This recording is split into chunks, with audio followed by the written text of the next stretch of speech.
శబరి గురించి ఎంతమందికి తెలుసు?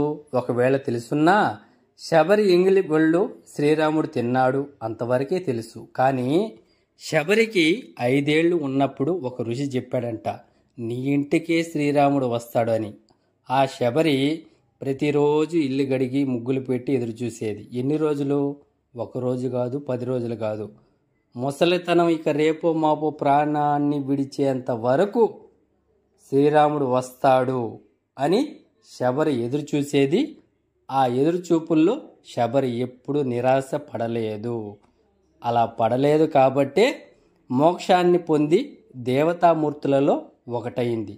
ఈ విధంగా మనిషి అనేవాడు విజయం సాధించాలి, ఫలితం రావాలి అని అంటే, ఆ విజయం సాధించాలంటే ఉడతా పడితేగా చేసి మధ్యలోనే వదిలేస్తున్నారు, ఓటమికి బానిసైపోతున్నారు.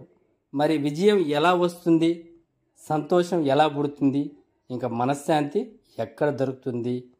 ఎప్పుడైతే విజయం సాధించాలి అని మొదలుపెట్టి మధ్యలోనే వదిలేసి మళ్ళీ ఆ ప్రయత్నం చేయకనే మానేస్తారో, విజయానికి పునాది పట్టుదలైతే, నిరాశ పడినప్పుడు, నిన్ను నువ్వు తక్కువ చేసుకున్నప్పుడు ఆ ఆలోచన మొదలైన క్షణం నుండే నీ పతనానికి దారి తీస్తుంది.